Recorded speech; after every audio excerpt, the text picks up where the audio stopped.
Hello everyone, welcome সবাইকে। তো আমি বেশ কিছুদিন ধরে তোমাদের ভিডিও আপলোড করতে পারিনি, কারণ আমার গত 1 মাস ধরে কলেজের এক্সাম ছিল। এখন কলেজের এক্সাম শেষ, তো এবার এক এক করে ভিডিও আপলোড করা হবে। তো যেহেতু তোমাদের সেপ্টেম্বর মাস থেকে এক্সাম শুরু, তোমাদের এখন নিশ্চয়ই অনেক অনেক করে কোশ্চেন সলভ করতে হবে। তো আমি ভেবেছি যে তোমাদের এই বইটা হয়তো অনেকের আছে, না থাকলেও সমস্যা নেই, যে রায়ান মার্টিনের 60-60 যে পদার্থবিদ্যা যে বইটা, এই বইটা আশা করছি যে যত কোশ্চেন আছে সেগুলো এক এক করে সলভ করা। সব না পারলেও আমাদের মেন টার্গেট হবে যে এমসিকিউগুলো করা এবং যে চিত্রভিত্তিক কোশ্চেন সেই কোশ্চেনগুলো সব সলভ করা। তো তোমাদের মোট সেম 3-তে 5টা ইউনিট। সবাই নিশ্চয়ই জানো যে ফার্স্ট ইউনিট হচ্ছে স্থির তড়িৎ, সেকেন্ড ইউনিট হচ্ছে প্রবাহী তড়িৎ, থার্ড ইউনিট হচ্ছে তড়িৎ প্রবাহের চৌম্বক ক্রিয়া এবং চৌম্বকত্ব, আর ফোর্থ ইউনিট হচ্ছে তোমার তড়িৎ চুম্বকীয় আবেশ এবং পরবর্তী প্রবাহ, এবং 5 নম্বর ইউনিট হচ্ছে তোমার তড়িৎ চুম্বকীয় তরঙ্গ। প্রথম যে 4টে ইউনিট, প্রতিটা ইউনিট থেকে তোমার 8 মার্কসের কোয়েশ্চেন আসবে, এবং যে 5 নম্বর ইউনিট তড়িৎ চুম্বকীয় তরঙ্গ, সেখান থেকে তোমার 3 মার্কসের কোয়েশ্চেন আসবে। তাহলে কত হলো? 4×8 = 32 + 3 35 মার্কসের কোয়েশ্চেন। তো এই ভিডিওতে আমি হচ্ছে তোমাদের প্রবাহী তড়িৎ ইউনিট 2, সেই ইউনিট প্রবাহী তড়িৎ এই ইউনিট থেকে কোশ্চেন অ্যান্সার সলভ করা শুরু করব। তো প্রথমে এমসিকিউগুলো আমরা অ্যান্সার করা শুরু করব। তো চলো এক এক করে শুরু করা যাক।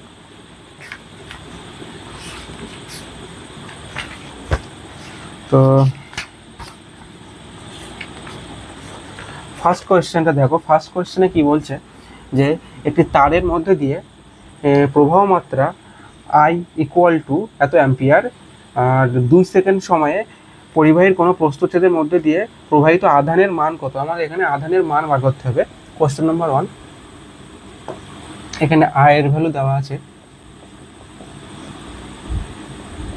10 + 6t²। তো আমাদের প্রথমে জানতে হবে যে কারেন্ট বলতে আমরা কি বুঝি, কারেন্টের সংজ্ঞা কি? কারেন্টের সংজ্ঞা হচ্ছে কোনো পরিবাহীর যে কোনো প্রস্থচ্ছেদের ক্ষেত্রফলের মধ্যে দিয়ে প্রতি সেকেন্ডে যে আধানের প্রবাহ, সেটাই হচ্ছে তোমার তড়িৎ প্রবাহ মাত্রা বা কারেন্ট। কোনো পরিবাহীর যে কোনো প্রস্থচ্ছেদের মধ্যে দিয়ে প্রতি সেকেন্ডে যে আধান প্রবাহিত হয়, সেটাই হচ্ছে তোমার তড়িৎ প্রবাহ।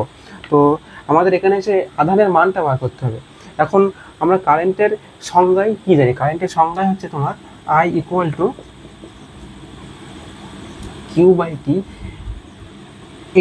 এই ফর্মুলাটা আমরা কখন ইউজ করব? যখন পরিবাহের মধ্যে দিয়ে কারেন্ট সমহারে প্রবাহিত হবে, অর্থাৎ সময়ের সাথে কারেন্টের অর্থাৎ প্রতি সেকেন্ডে একই পরিমাণ কারেন্ট প্রবাহিত হবে। কিন্তু যখন কারেন্টটা সময়ের সঙ্গে পরিবর্তন হবে, অর্থাৎ প্রতি সেকেন্ডে একই পরিমাণ কারেন্ট প্রবাহিত হবে না, তখন আমরা কি লিখি? যে তোমার তৎক্ষণাৎ কারেন্ট, অর্থাৎ ইনস্ট্যান্টেনিয়াস কারেন্ট আমরা কি জানি? dQ/dt।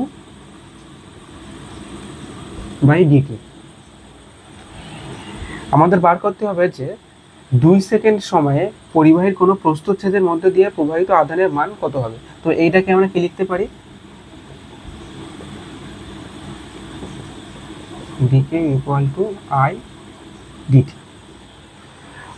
তাহলে আমাদের 0 থেকে 2 সেকেন্ড সময়ে মোট কতটা আধানের যে পরিবাহীর প্রস্থচ্ছেদের মধ্যে দিয়ে গিয়েছে, সেই ভ্যালুটা আমাদের বার করতে হবে। তো এবার এটা যদি আমরা ইন্টিগ্রেশন করি, তাহলে আমার টোটাল আধানটা পেয়ে যাচ্ছে 0 থেকে 2 সেকেন্ড সময় মোট কতটা আধান গেল। তো ইন্টিগ্রেশন করি, এবং লিমিটটা কি হবে? যখন সময় হচ্ছে 0 ছিল, 0 একদম শুরুতে নিশ্চয়ই কোনো আধানই যায়নি, তখন আধানের মানটাও কত? 0। আমাদের বার করতে হবে 2 সেকেন্ড সময়ে। 2 সেকেন্ড সময় আধানের ভ্যালু কত? এই কিউ এর ভ্যালু আমাদের বার করতে হবে। তো এবার এটাকে ইন্টিগ্রেশন করি আমরা। এটাকে কত হবে? এটাকে তোমার কিউ হবে, ইন্টিগ্রেশন করে লিমিট, এবং I এর ভ্যালু কত আসছে? I এর ইকুয়াল আমরা কত লিখছি? 10 + 6t² 0 to 2 dt। এটাকে সলভ করলে কি আসছে? q - 0 =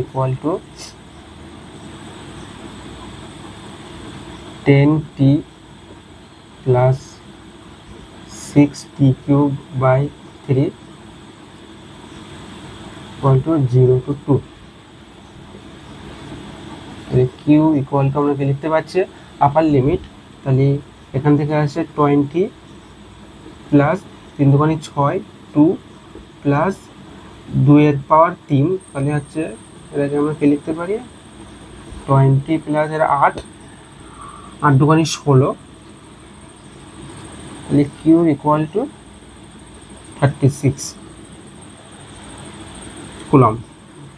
তাহলে এ হচ্ছে তোমার আধানের ভ্যালু। অ্যান্সার হচ্ছে তোমার অপশন সি। আশা করি বোঝা গেল। এবার নেক্সট কোয়েশ্চেন দেখো,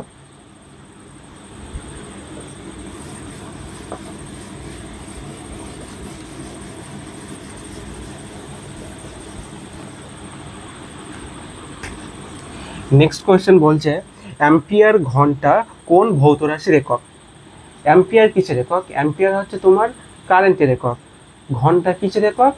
সময়ের একক। আমরা কি জানি Q equal to I equal to Q by T, তাহলে এখান থেকে কিউ ইকুয়াল টু কি দেওয়া আছে অ্যাম্পিয়ার ঘন্টা। অ্যাম্পিয়ার হচ্ছে তোমার কারেন্টের একক, ঘন্টা হচ্ছে সময়ের একক, তাহলে আইটি ইকুয়াল টু আধান। তাহলে অ্যাম্পিয়ার ঘন্টা কোন ভৌত রাশির একক? তোমার তড়িৎ আধানের একক। তাহলে অ্যান্সার ডি।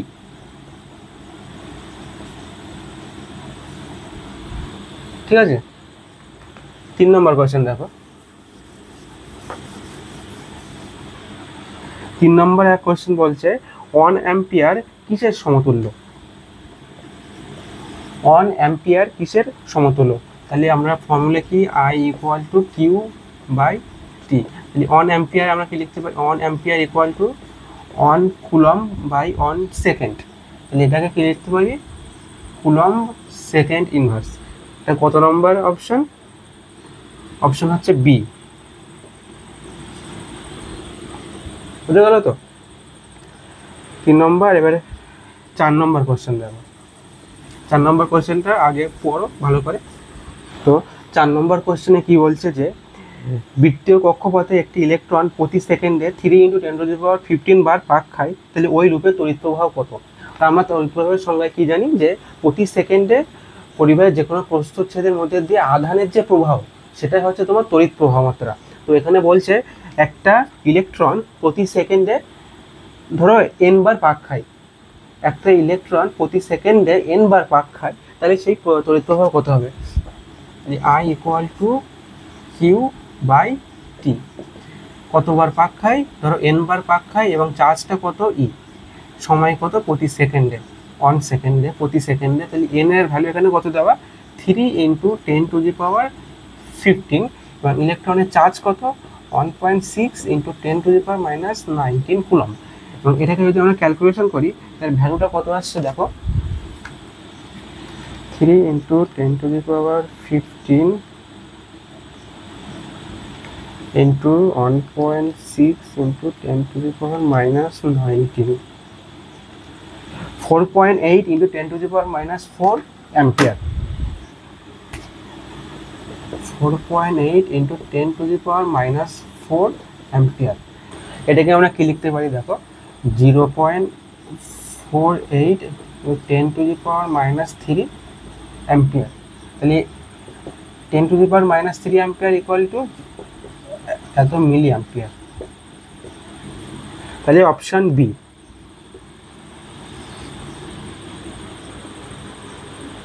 আশা করি বোঝা গেল। পরের কোশ্চেনটা দেখো। পরের কোশ্চেনে কি বলছে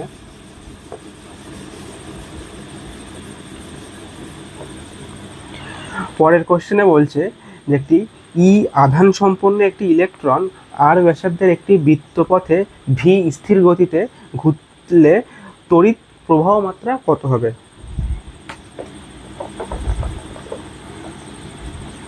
কি বলছে একটা ইলেকট্রন একটা বৃত্তপথে, ধরো একটা ইলেকট্রন একটা এখান থেকে বৃত্তপথে ভি স্পিডে ভি স্থির গতিতে ঘুরছে, আমার বার করতে হবে যে কারেন্টের ভ্যালু, সে কারেন্টের ভ্যালুটা কত।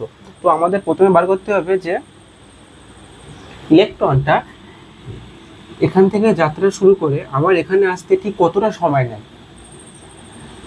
মানে পরিবাহীর যে কোনো প্রস্থচ্ছেদের মধ্যে দিয়ে অতিক্রান্ত যে আধান, তাহলে এখান থেকে যাত্রা শুরু করে আবার এখানে আসতে ইলেকট্রনের কতটা সময় নেয় আমাদের প্রথমে বার করতে হবে। তো আমরা সাধারণত কি জানি, অতিক্রান্ত দূরত্ব equal to velocity into Times.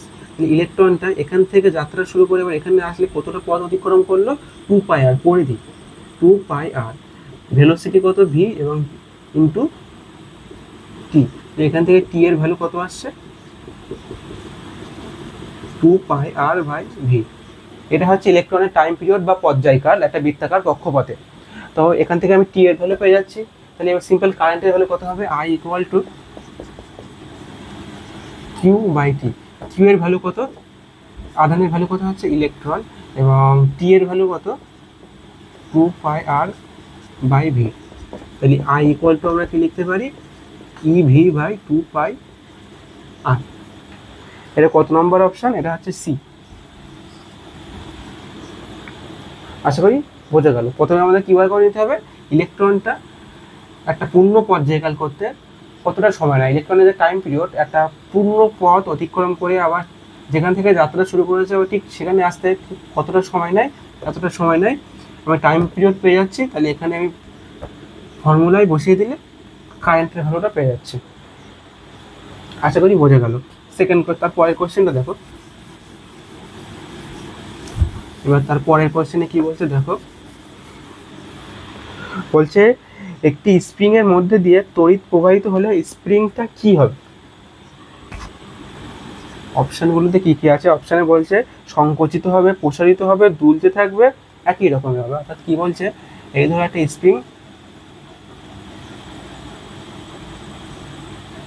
Spring এর মধ্যে দিয়ে আই পরিমাণ কারেন্ট গেল, এই কারেন্টে যাওয়ার ফলে স্প্রিংটা কি হবে। আসলে এখানে কি হবে, স্প্রিং যেহেতু কারেন্ট একই দিকে যাচ্ছে, স্প্রিং এর মধ্যে মানে এখানে একটা ফোর্স অ্যাক্ট করবে এবং সেই ফোর্সটা কি হবে, একটা আকর্ষণধর্মী বল ক্রিয়া করবে, এবং বলটা আকর্ষণধর্মী বল ক্রিয়া করার ফলে কি হবে, স্প্রিংগুলো আরো কাছাকাছি চলে আসবে। মানে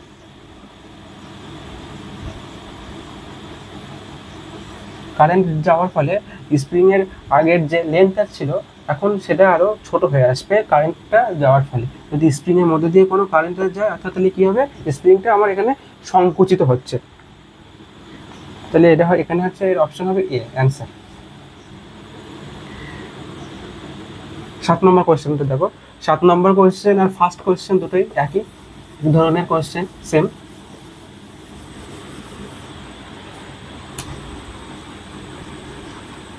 7 নম্বর কোয়েশ্চেনে বলছে একটি তারের মধ্যে দিয়ে প্রবাহিত তড়িৎ প্রবাহ মাত্রা I দেওয়া আছে, তারের প্রস্থচ্ছেদের মধ্যে দিয়ে 0 থেকে 2 সেকেন্ড সময়ে প্রবাহিত তড়িৎ প্রদান। ইজি, আগে একদম ফার্স্ট কোয়েশ্চেন যা করলাম এটাও একই কোয়েশ্চেন। এখানে I ইকুয়াল টু dq/dt, তাহলে dq equal to I dt আমার বার করতে হবে 0 থেকে 2 সেকেন্ড সময়। 0 সেকেন্ডে একদম সময়ের শুরুতে আধানের ভ্যালু 0 ছিল, আর 2 সেকেন্ডে 0 থেকে 2 সেকেন্ডে প্রবাহিত যে আধানের ভ্যালু কিউ সেটা বার করতে হবে। তাহলে আমরা কি লিখতে পারি, কত হবে 0 to q। কোয়েশ্চেনে I এর ভ্যালু কত দেওয়া, I এর ভ্যালু দেওয়া হচ্ছে তোমার 3t² plus 2t plus 5, integration করতে হবে t। এটাকে ইন্টিগ্রেশন করলে কি হবে, 3t³/3 plus 2t²/2 plus 5t। ইন্টিগ্রেশনের লিমিট হচ্ছে 0 to 2। টি কেটে যাচ্ছে, 2 এর কিউব হচ্ছে 8, 2 কেটে যাচ্ছে, 2 এর স্কোয়ার 4, 5 দুগুণে 10, তাহলে 8 4 12, 12 আর 10 22, কিউ ইকুয়াল টু 22 এত কুলম্ব। কত নম্বর অ্যান্সার, ডি। তাহলে ডি নম্বর হচ্ছে অপশনটা। আশা করি বোঝা গেল। একদম ফার্স্ট কোশ্চেন যেমন ছিল এটা একই কোশ্চেন। পরের কোশ্চেনটা দেখো। 8 নম্বর কোশ্চেন বলছে একটি সুষম প্রস্থচ্ছেদ বিশিষ্ট একটি পরিবাহী তারের মধ্যে 1 অ্যাম্পিয়ার প্রবাহ মাত্রা প্রবাহিত হয়। প্রতি সেকেন্ডে ওই পরিবাহীর প্রস্থচ্ছেদের মধ্যে দিয়ে প্রবাহিত মুক্ত আধানের সংখ্যা কত হবে, সেই ভ্যালুটা বার করতে হবে। তো I equal to Q by T, I এর ভ্যালু হচ্ছে 1 দেওয়া আছে, কিউ ধরো আমরা ধরি n সংখ্যক আধান বলতে ইলেকট্রন, এখানে n সংখ্যক আধান প্রবাহিত হয়। তাহলে n ইন্টু ই এবং সময় কত, প্রতি সেকেন্ডে 1 সেকেন্ডে। তাহলে এখান থেকে আমার n এর ভ্যালু বার করতে হবে। তাহলে 1 ইকুয়াল টু n ইন্টু আধানের ইলেকট্রনের চার্জ কত, 1.6 ইন্টু 10⁻⁻19 কুলম্ব। তাহলে এখান থেকে n এর ভ্যালু কত আসছে, 1/1.6 ইন্টু 10⁻⁻19। এটাকে যদি আমরা ক্যালকুলেশন করি তাহলে কত হয়, 1/1.6 ইন্টু 10⁻⁻19 হচ্ছে তোমার 6.25 ইন্টু 10⁻18। এটা কি কোনো অপশানে মিলছে? 6.25 ইন্টু 18, অপশান এ। বোঝা গেল তো?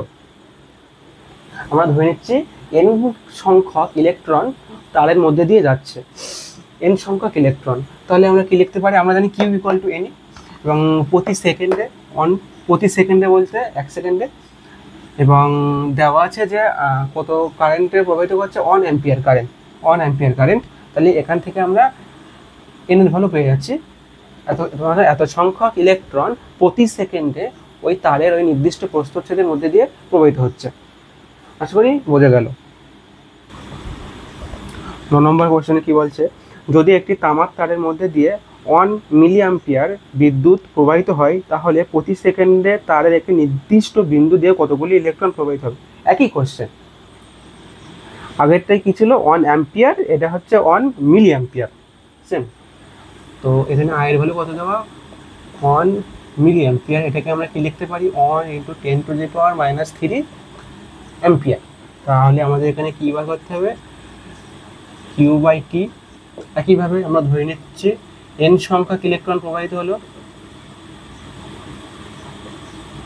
তাহলে 1 into 10⁻³ equal to n into E প্রতি সেকেন্ডে। এখান থেকে আমার ই এর ভ্যালু বার করতে হবে, 1 into 10⁻³ equal to n into 1.6। ইলেকট্রনের ভ্যালুটা কত, ইলেকট্রনের চার্জের ভ্যালু 1.6 ইন্টু 10⁻⁻19 কুলম্ব। এখান থেকে n এর ভ্যালু 10⁻³ 1.6 ইন্টু 10⁻⁻19। এটাকে ক্যালকুলেশন করলে কত আসছে,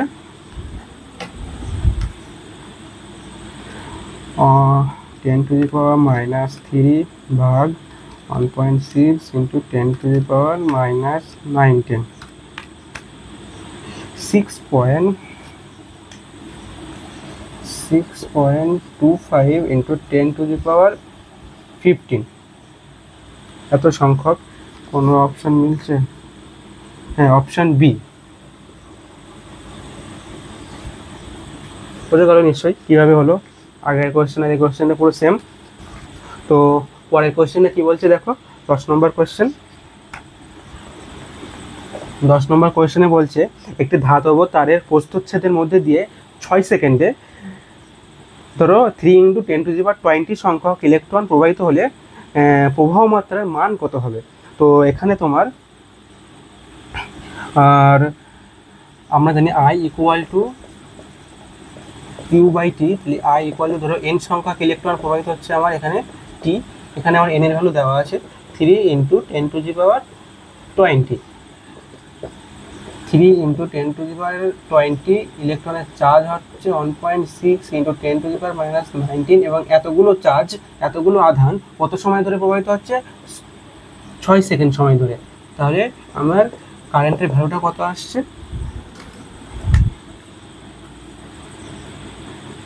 3 ইন্টু 10⁻। তো এটাকে ক্যালকুলেশন করলে আমার কারেন্টের ভ্যালু আসছে 8 অ্যাম্পিয়ার, কিন্তু তোমাদের অপশানে 8 অ্যাম্পিয়ার বলে কিছু নেই। তো এই কোশ্চেনের অ্যান্সার হবে তোমার 8 অ্যাম্পিয়ার। এবার পরের কোশ্চেনটা দেখো, 11 নম্বর কোশ্চেন।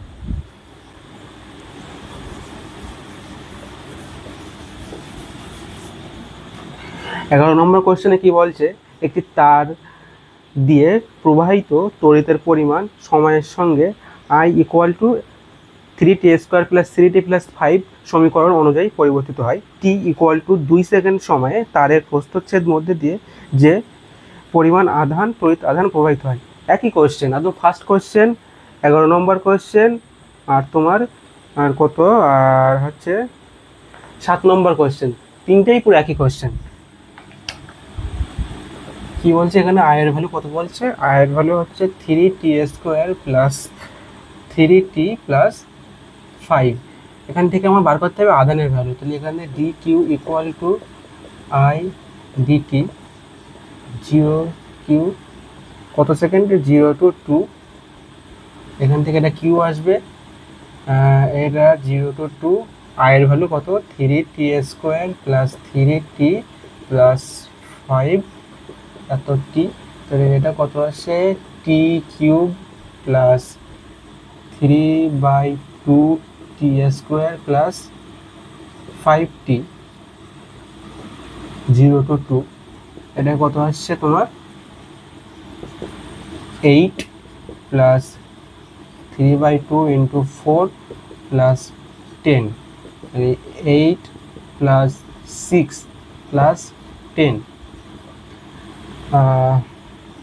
18 + 6 24 কুলম্ব,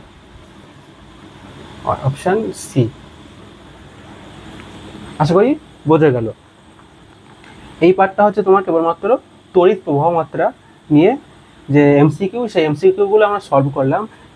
এবার হচ্ছে আমরা তড়িৎ কোষের যে অংশটা আছে সেই অংশের যে এমসিকিউগুলো এখানে আছে সেইগুলো এক এক করে সলভ করব। এখন এই অংশটা থেকে তোমাদের খুব বেশি কোশ্চেন এক্সামে পড়ে না, তো তবু এখানে আছে বলে আমরা সলভ করছি। তো তোমাদের প্রথম কাজ হচ্ছে যে তড়িৎ কোষ যে অংশটা আছে সেটা আগে বই থেকে একবার পড়ে নেওয়া। ওখানে বোঝার তেমন কিছু নেই, তড়িৎ রাসায়নিক কোষের জিনিসগুলো কী কী, তার কয়েকটা ব্যবহার, রাসায়নিক কোষগুলো যে 3 ধরনের তড়িৎ রাসায়নিক কোষ আছে সেগুলো কী কী এবং তার কয়েকটা ব্যবহার। এবং আমি এখানে তোমাদের একটা ছক দেখিয়ে দিচ্ছি, সেই ছকে যে জিনিসগুলো আছে সেই জিনিসগুলো একটু মনে রাখতে হবে, এবং তারপরে কয়েকটা কোষের ছবি তোমাদের এখানে দেখাচ্ছি, সেই ছবিগুলো দেখে নেবা। তো এখানে কোশ্চেনগুলো সলভ করি আমরা একে একে। তো প্রথম কোশ্চেন, 12 নম্বর কোশ্চেন, কি বলছে দেখো, যে গৌণ কোষ ব্যবহৃত হয় এ বিভব প্রভেদের উৎস হিসাবে, বি তড়িৎ প্রবাহের উৎস হিসাবে, সি তড়িৎ চালক বলের উৎস হিসাবে, এবং ডি রাসায়নিক শক্তির রূপান্তরক হিসাবে। এখন গৌণ কোষ হচ্ছে এক ধরনের তড়িৎ রাসায়নিক কোষ, এবং তড়িৎ রাসায়নিক কোষ থেকে আমরা কি পাই, হচ্ছে তড়িৎ প্রবাহ পাই। তাহলে এখানে কোন অপশানটা হবে, এখানে অপশানটা হবে তোমার তড়িৎ প্রবাহের উৎস হিসাবে। এবার এবার 13 নম্বর কোশ্চেন দেখো, যে কোনো কোষের বিভব প্রভেদের অবস্থান কোথায় হয়। কোনো কোষের বিভব প্রভেদের অবস্থান হয় হচ্ছে তোমার পাত এবং যে তরলের যে স্পর্শতল, সেখানে হচ্ছে তোমার তড়িৎ কোষের বিভব প্রভেদের উৎস, পাত এবং তরলের যে স্পর্শতল সেটাই। তাহলে এখানে অপশান ডি। পরের কোশ্চেনটা একই কোশ্চেন, যে ড্যানিয়েল কোষের বিভব প্রভেদের অবস্থান কোথায় হয়। ড্যানিয়েল কোষের বিভব প্রভেদের অবস্থান হচ্ছে একই, পাত ও তরলের স্পর্শতল। 15 নম্বর কোশ্চেনে দেখো, 15 নম্বর কোশ্চেনে কি বলছে, চার্জিংয়ের সময় লেড অ্যাসিড সঞ্চয়ক কোষের ক্যাথোড ও অ্যানোডের ঝাঁঝরাগুলিতে জমা হয় যথাক্রমে। তোমাদের আমি প্রথমে যে ছকটা দেখিয়েছি সেই ছকে এই অ্যান্সারগুলো আছে, কোন কোষের কোন মেরুতে কি কি জমা হয় সেখানে এগুলো সব ছকে সব দেওয়া আছে। তো তোমার লেড অ্যাসিড সঞ্চয় কোষের ক্ষেত্রে কি হয়, লেড অ্যাসিড সঞ্চয় কোষের ক্ষেত্রে যে পজিটিভ মেরু, ধনাত্মক মেরু, সেখানে তোমার জমা হয় PbO2, এবং যে ঋণাত্মক মেরু সেখানে তোমাদের জমা হয় Pb। এখন তড়িৎ রাসায়নিক কোষের ক্ষেত্রে পজিটিভ মেরু সবসময় অ্যানোড, তড়িৎ রাসায়নিক কোষের ক্ষেত্রে পজিটিভ মেরু বলতে অ্যানোডকে বোঝায়, এবং নেগেটিভ মেরু বলতে তোমার ক্যাথোডকে বোঝায়। তো এখানে আমাদের জিজ্ঞাসা করছে ক্যাথোডে কি জমা হয় এবং অ্যানোডে কি জমা হয়। ক্যাথোডে জমা হয় Pb এবং অ্যানোডে জমা হয় PbO2। তাহলে কোন অপশনটা হবে এখানে, এখানে অপশন সি। পরের কোশ্চেনে কি বলছে, সম্পূর্ণ আহিত অবস্থায় একটি লেড অ্যাসিড সঞ্চয় কোষের তড়িৎচালক বলের মান। সম্পূর্ণ আহিত অবস্থায় একটি লেড অ্যাসিড সঞ্চয় কোষের তড়িৎচালক বলের মান হচ্ছে তোমার 2.2। সব মুখস্থ রাখতে হবে এখানে। আর 17 নম্বর কোশ্চেন কি বলছে, বৈদ্যুতিক টর্চ জ্বালানোর জন্য যে কোষ ব্যবহার করা হয়, এটা আমরা ছোটোবেলা থেকে জানি, বৈদ্যুতিক টর্চ ব্যবহার করার জন্য নির্জল কোষ ব্যবহার করা হয়। Option B. 18 নম্বর কোশ্চেন, সঞ্চয়ক কোষের তড়িৎচালক বল বিভব প্রভেদের মান অপেক্ষা কখন কম হয়? চার্জিংয়ের সময়। সঞ্চয়ক কোষের তড়িৎচালক বলের মান বিভব প্রভেদের অপেক্ষা কম হয় চার্জিংয়ের সময়। 19 নম্বর কোশ্চেন, কোষের তড়িৎচালক বল নির্ভর করে। কোষের তড়িৎচালক বল আকারের উপর নির্ভর করে না, আয়তনের উপর নির্ভর করে না, যে আমরা ওখানে যে তরল, যে সক্রিয় তরল, যে তোমার প্রকৃতি, তার উপর নির্ভর করে। তাহলে এখানে কি হবে? অপশান সি, সক্রিয় তরলের প্রকৃতি। পরের কোশ্চেনটা একই কোশ্চেন, কি বলছে দেখো, যে একটি কোনো কোষের তড়িৎচালক বল ই, তার সমস্ত উপাদানের পরিমাণ ও আকার দ্বিগুণ করা হলো, তার তড়িৎচালক বল কী হবে? আমরা আগের কোশ্চেনে কি জানলাম, যে কোষের তড়িৎচালক বল তোমার উপাদানের আকার বা পরিমাণের উপর নির্ভর করে না, উপাদানের যে প্রকৃতি, যে সক্রিয় তরলের যে প্রকৃতি, তার উপর, প্রকৃতির উপর নির্ভর করে। তাহলে এখানে আগে যে তড়িৎচালক বল ছিল, পরেও সে একই তড়িৎচালক বল হবে। তাহলে এখানে অপশান সি।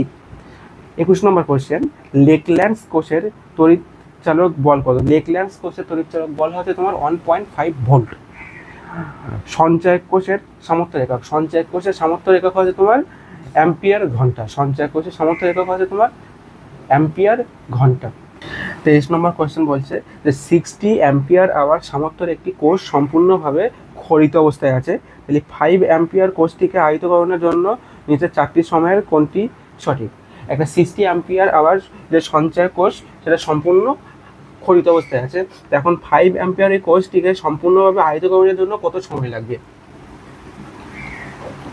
এখন অ্যাম্পিয়ার ঘন্টা কিসের একক? অ্যাম্পিয়ার ঘন্টা হচ্ছে সামর্থ্যের একক এবং আধানের একক। আধানের একক কীভাবে হয় আমরা কি জানি, Q equal to I T, ampere into ঘন্টা,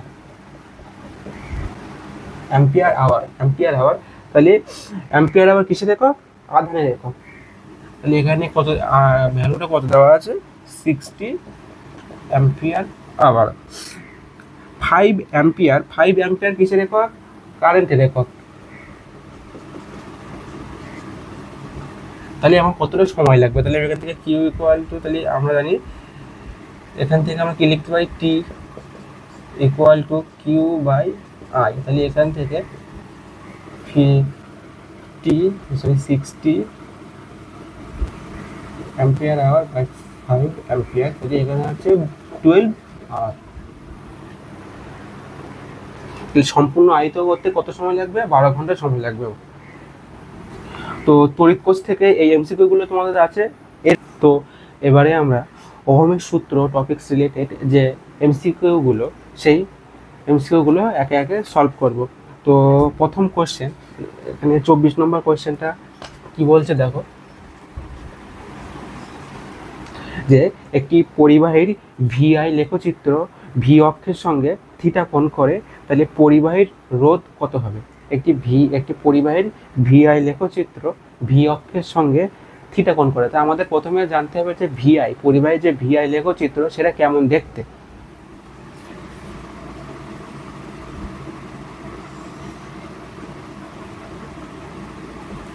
এই হচ্ছে ভোল্টেজ, এই হচ্ছে কারেন্ট।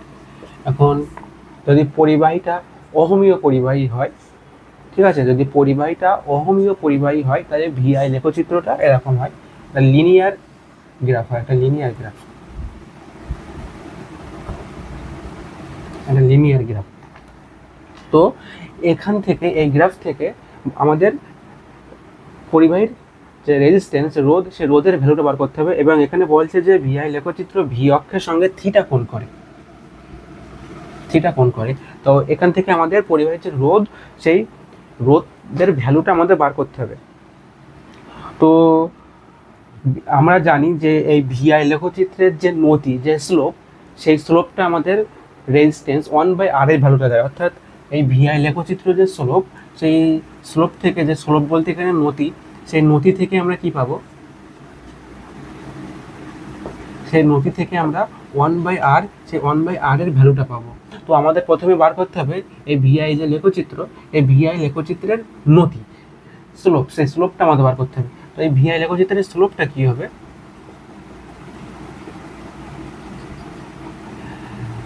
এখান থেকে শুরু করে এই পর্যন্ত যদি আমরা ডেল আই ধরি এবং এখান থেকে এই পর্যন্ত শুরু করে যদি আমরা ডেল ভি ধরি, তাই স্লোপের ভ্যালু হবে তোমার del I by del V. এবং একটা জিনিস খুব ভালো করে লক্ষ্য করে দেখো যে এই গ্রাফের ডেল আই বলতে কি, এখানে ডেল আই বলতে এই লম্ব জিনিসটাকে বোঝানো হচ্ছে লম্ব, এবং ভি বলতে কি বোঝানো হচ্ছে ভূমি। আর আমরা কি জানি লম্ব বাই ভূমি ইকুয়াল টু কি, ট্যান থিটা। এই গ্রাফের মানে এই যে তোমার এই গ্রাফটা দেখতে পাচ্ছ, এর লম্ব কোনটা, এর লম্ব হচ্ছে তোমার এইটা, যে অ্যাঙ্গেলের যে বিপরীত, সেই বিপরীতটাই হচ্ছে তোমার লম্ব, অর্থাৎ এইটা হচ্ছে তোমার লম্ব। এর সমান হচ্ছে ডেল আই, এর যে ভ্যালুটা, এর ভ্যালুটা হচ্ছে ডেল আই। এবং ডেল ভি বলতে কি, ডেল ভি বলতে এখানে ভূমি। আমরা কি জানি তোমার লম্ব বাই ভূমি ইকুয়াল টু ট্যান থিটা, ঠিক আছে। তো এই গ্রাফের এখানে হচ্ছে এ হচ্ছে অ্যাঙ্গেলের যে বিপরীত বাহু, এটাই হচ্ছে তোমার লম্ব, এবং এই লম্বের ভ্যালু হচ্ছে ডেল আই এবং এর ভূমির ভ্যালু হচ্ছে তোমার ডেল ভি। তাহলে এটাকে আমরা কি লিখতে পারি, tan theta. M equal to, তাহলে আমার স্লোপের ভ্যালু কত বেরোলো, ট্যান থিটা। এবং ভিআই লেখচিত্রের স্লোপ থেকে কি পাই, 1/r, 1 বাই রেজিস্ট্যান্স। তাহলে এখান থেকে আমরা কি লিখতে পারি, অর্থাৎ tan theta equal to 1/r, তাহলে r equal to 1/tan theta equal to cot theta. তাহলে আমাদের যে রোধ, সে রোধের ভ্যালু কত হলো, রোধের ভ্যালু হবে তোমার cot থিটা। আশা করি বোঝা গেল। এর পরের কোশ্চেনটা দেখো, পরের কোশ্চেনে কি বলছে। পরের কোশ্চেন বলছে ওহমের সূত্র যার ক্ষেত্রে প্রযোজ্য নয় তা হলো, ওহমের সূত্র কার ক্ষেত্রে প্রযোজ্য নয়, এখানে অপশানগুলো আছে পরবর্তী প্রবাহ, আবেশক, ধারক, অর্ধপরিবাহী। পরবর্তী প্রবাহের ক্ষেত্রে ওহমের সূত্র কাজে লাগে, আবেশকের ক্ষেত্রেও ওহমের সূত্র লাগে, ধারকের ক্ষেত্রে ওহমের সূত্র লাগে। একমাত্র যে অর্ধপরিবাহী বা সেমিকন্ডাক্টর, যে সেমিকন্ডাক্টর বা অর্ধপরিবাহী, তার ক্ষেত্রে তোমার ওহমের সূত্র প্রযোজ্য নয়, ওহমের সূত্র প্রযোজ্য নয়, এবং সেক্ষেত্রে আমার ওহমের সূত্র কাজে লাগে না। এখন সেখানে যদি আমরা অর্ধপরিবাহীর ক্ষেত্রে ভিআই গ্রাফটা দেখি, সেটা লিনিয়ার হয় না, সেটা আলাদা এক ধরনের কার্ভ আছে, ঠিক আছে। তা অর্থাৎ যাদের ক্ষেত্রে গ্রাফটা লিনিয়ার আসে তারাই হচ্ছে ওহমের সূত্র মেনে চলে। এখানে অর্ধপরিবাহীর ক্ষেত্রে যে ভিআই লেখচিত্র, সেটা হচ্ছে ওহমে মানে লিনিয়ার হয় না, এরকম গ্রাফ, লিনিয়ার গ্রাফ আসে না, সেটা একটা অন্য ধরনের একটা কার্ভ আসে, সেই জন্য ওরা হচ্ছে ওহমের সূত্র মেনে চলে না অর্ধপরিবাহী। এবারে 26 নম্বর কোয়েশ্চেন দেখো, 26 নম্বর কোয়েশ্চেন কি বলছে। তো 25 নম্বরের অ্যান্সার হবে অর্ধপরিবাহী, অপশান ডি। 26 নম্বরের কোয়েশ্চেন বলছে রোধের ব্যবহারিক একক ওহম নিম্নলিখিত কোনটির সমান, কোনটির সমান।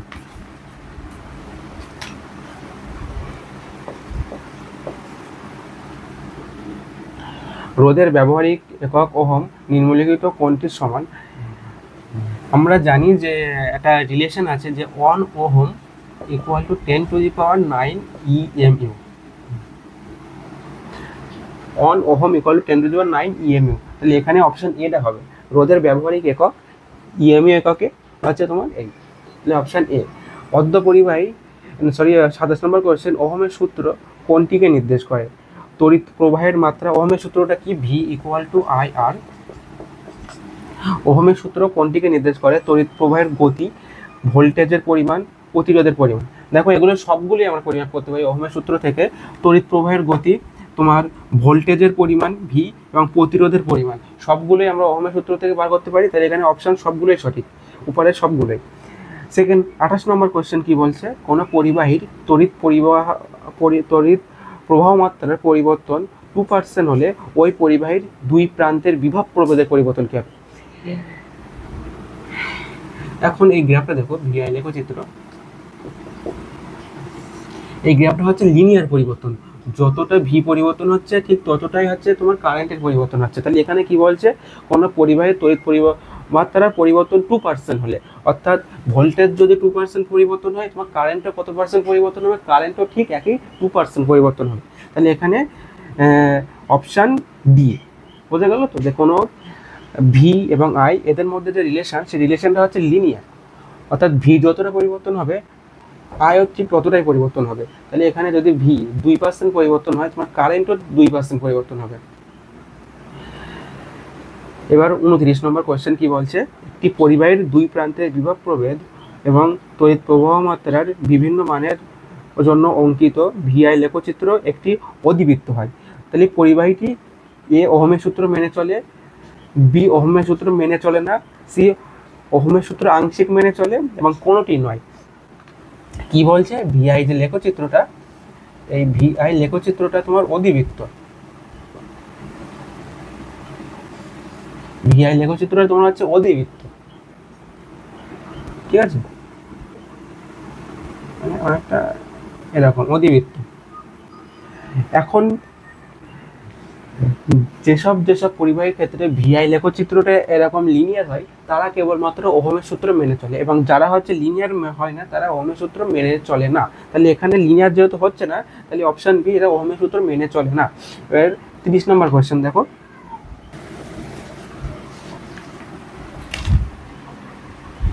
আমাদের হচ্ছে রোধের মাত্রিক সংকেত বার করতে হবে, অর্থাৎ ভি ইকুয়াল টু আই আর, এখান থেকে আমাদের এই রোধের মাত্রিক সংকেত বার করতে হবে। প্রথমে আমাদের যে বিভব প্রভেদ ভোল্টেজ, বিভব প্রভেদের মাত্রিক সংকেত সেটা আমাদের আগে বের করে নিতে হবে। আমার বিভব প্রভেদ ইকুয়াল টু কি জানি, W equal to V into Q. তাহলে V equal to W by Q. W বলতে কি, ডাব্লিউ বলতে ওয়ার্ক ডান বা কার্য। ওয়ার্ক ডান বলতে কি বলতে পারি আমরা, ফোর্সের মাত্রা ইন্টু হচ্ছে লেন্থের মাত্রা, বল ইন্টু সরল, তাহলে ফোর্স ইন্টু লেন্থ, আর আধানের মাত্রা হচ্ছে আই ইন্টু টি। এটা কি হচ্ছে, M L T to the পাওয়ার -2 তোমার হচ্ছে ফোর্সের মাত্রা, এবং তার সঙ্গে তোমার লেন্থের মাত্রা হচ্ছে এল আই টি। তাহলে এটাকে আমরা কি লিখতে পারি, M L square T -3 I -1। এটা হচ্ছে তোমার ভোল্টেজের ভি এর মাত্রা পেয়ে গেলাম। তাহলে এখান থেকে আমরা আর ভি ইকুয়াল টু কি লিখতে পারি, M L square T -3 I -1। তাহলে আর আই এর মাত্রা আই, তাহলে তোমার এর মাত্রা কত আসছে, M L square T -3 I -2। এটা হচ্ছে তোমার আর এর মাত্রা, ভোল্ট তোমার রেজিস্ট্যান্স বা রোধের মাত্রা। কত নম্বর অ্যান্সার তোমার, অপশন সি। ঠিক আছে, আশা করি বোঝা গেল।